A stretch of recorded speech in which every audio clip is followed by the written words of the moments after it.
How do we reach Shiva, and what is the experience of meeting Shiva like?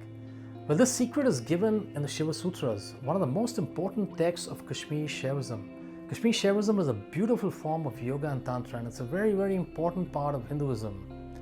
And normally when we think of Shiva, we think of him as one of the gods of Hinduism, and we also think of him as the Adi Yogi, the first yogi who taught yoga a few thousand years ago to the 7 rishis, the Sapta rishis in the south face of Mount Kailash. Now that's all true, that's one part of Shiva. But Shiva is also everything. Everyone and everything is part of Shiva. Shiva is consciousness, pure consciousness, and Shiva's energy is Shakti, the goddess.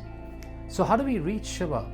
Well, the very first sutra of the Shiva Sutra says, Chaitanya Atma. The self is consciousness. Our higher self or our soul is consciousness. Now, Chaitanya is also a technical word in Kashmir Shaivism that also means Shiva. So another way of translating this sutra is, the self is Shiva. Shiva is always a part of us. So the process of meeting Shiva is the process of remembrance. Now we don't experience Shiva in our day-to-day life because we're lost in the illusion. We're lost in Maya. So how do we come out of the illusion? Well, the second sutra says, Jnanam Bandha. Knowledge causes bondage.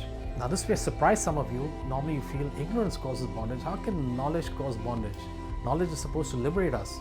Well, this is not talking about real knowledge, it's talking about knowledge of this world, knowledge that keeps us separate from each other, that causes bondage, and it's basically the belief that I am the body. Now this belief, this kind of knowledge of separation is what binds us and keeps us in the illusion. And Shiva says later on in the Shiva Sutras that this is knowledge that we have to destroy. And he also says in the beginning of the 3rd chapter that the little self is the mind. The ego is the mind. That's why he places a lot of importance on stilling the mind. And he says mantra stills the mind, and he also says that the guru is a means for awakening the energy in the chakras.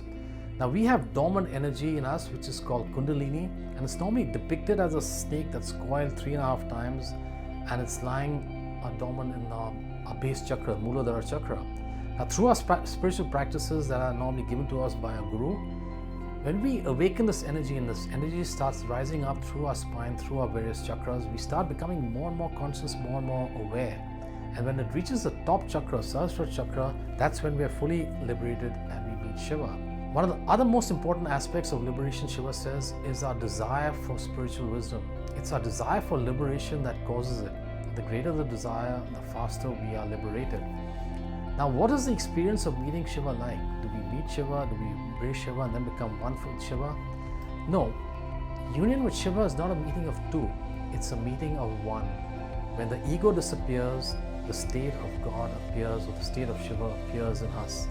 That's why it's important to still our mind. It's our mind, our uncontrolled mind, that makes us feel separate, that creates a boundary.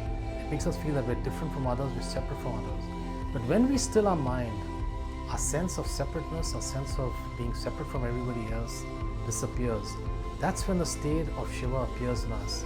Now there's a beautiful word given in the Shiva Sutras to describe the state. It's Kevali.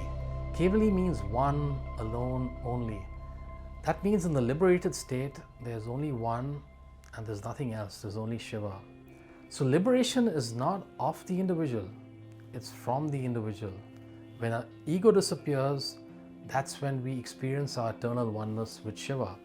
Now the Shiva Sutras is a very small text. It's only 77 sutras, but it's packed with wisdom. It's one of the most important texts of Hinduism, and it shows us how to awaken from the illusion and experience ultimate reality.